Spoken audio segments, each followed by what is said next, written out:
Coming up on Spartan Sports Report, Michigan State football travels to Iowa City. MSU Volleyball picks up a huge win against Rutgers. And the Michigan State hockey team prepares for a big season.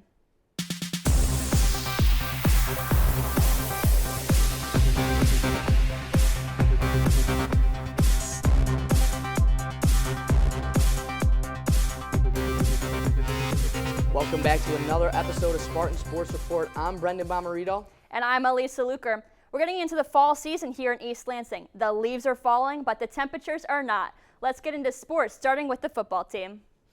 Michigan State football traveled to Iowa City to take on the Iowa Hawkeyes on Saturday evening for their first road game of 2023. The Spartans came into the matchup at 2-2, looking to upset the Hawkeyes in Kinnick Stadium for the first time since 2013. We start in the first quarter here as quarterback Cade McNamara for Iowa gets injured on the play and would sadly not be able to return for the rest of the game. Here we go to end the first half is a 58-yard field goal from Jonathan Kim to make it 10-9, and this would go down as the longest kick ever in Kinnick Stadium history. In the third quarter, MSU forces back-to-back turnovers, first with a Cal Holiday scoop and score, and here we saw the interception from Angelo Gross.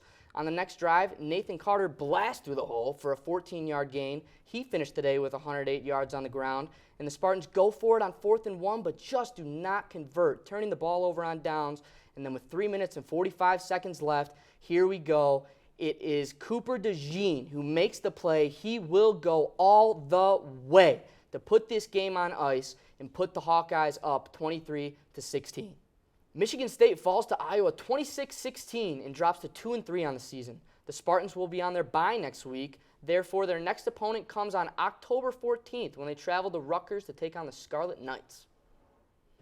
Michigan State hockey welcomed members of the media last Wednesday, and Spartan Sports Report's own Yusuf Anaya was there to preview the team. We're here inside Munn Ice Arena as the Spartans look to welcome in their new captains on Media Day.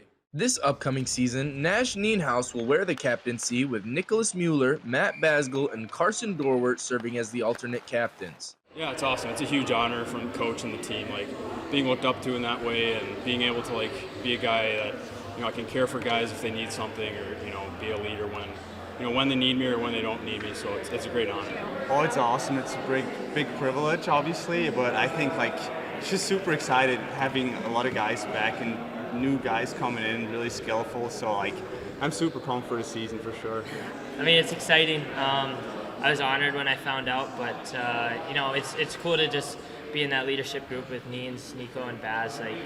They're all great leaders and great guys. I can't say enough good stuff about them. Nienhaus was named captain this year by his teammates due to his hard work, discipline, and natural leadership abilities. Nienhaus continues to prove on and off the ice why his teammates believed in him enough to choose him as captain. There's a reason every guy in our team voted for him except for himself.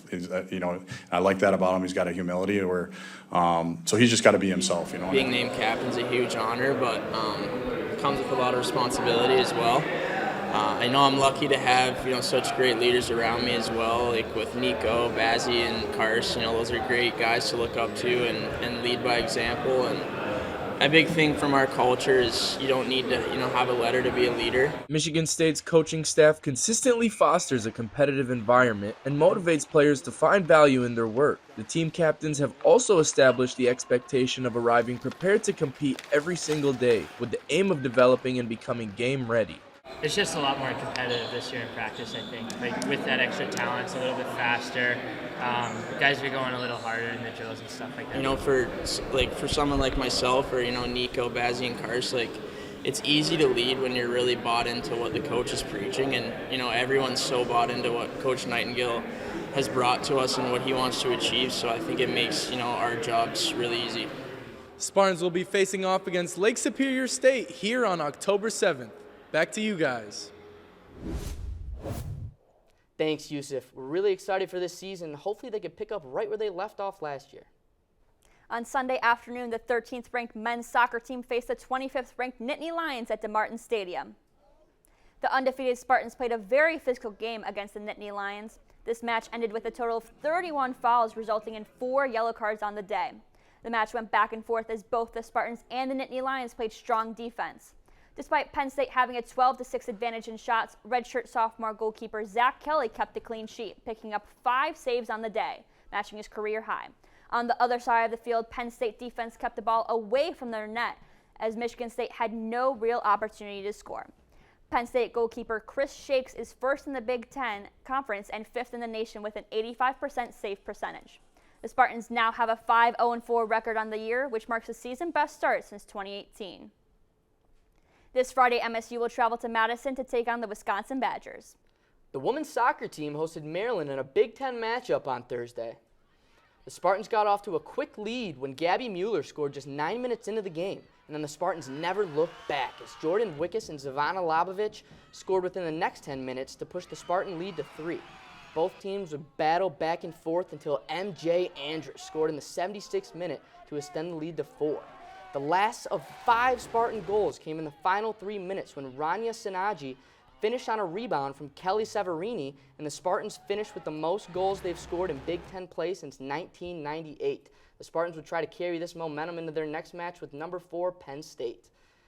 On to that one, Penn State senior defender Eva Alonso sends a long pass here to Peyton Linehan, who finds the back of the net, putting Penn State up 1-0 to start the match. Now on the second half, where Penn State leads 2-0, Emerson Sargent sets up Reagan Cox, who puts Michigan State on the board with her second goal of the season. Later in the game, Penn State midfielder Olivia D'Amico collides with Spartan goalkeeper Caitlin Park, which would lead to Nittany Lion penalty kick. Corey Dyke would step up and drill the penalty kick to give Penn State a 2-goal lead that they would ultimately hold on for a 3-1 win.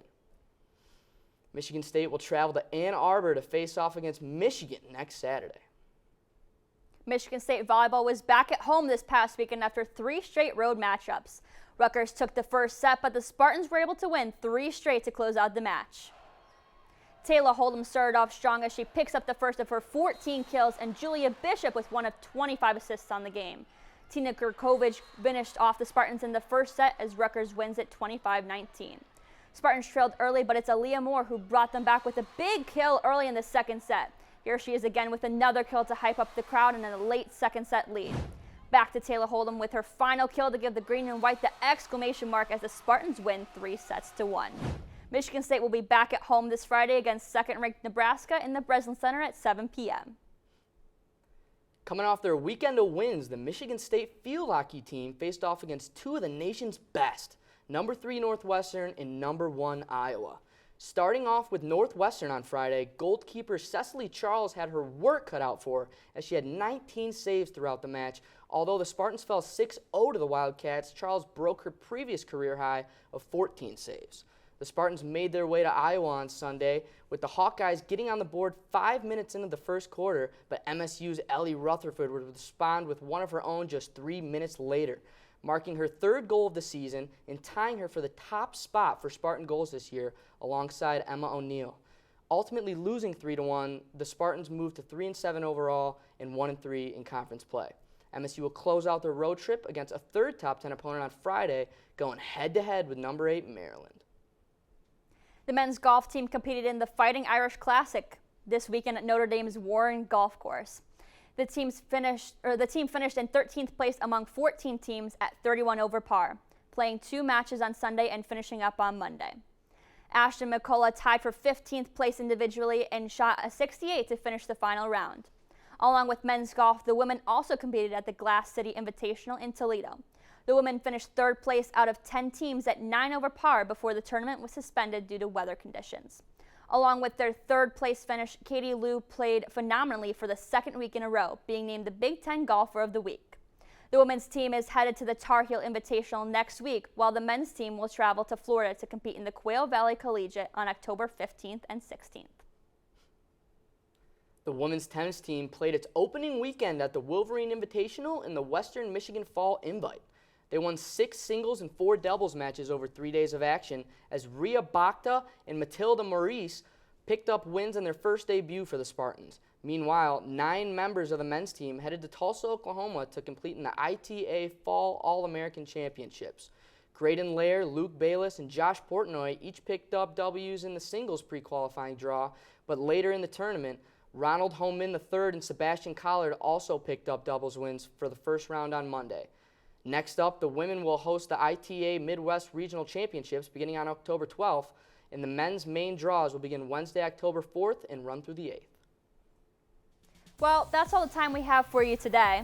Make sure you check us out on all our social media handles below, as well as on the Spartan Newsroom for continued coverage. Thanks for watching, and we'll see you next week.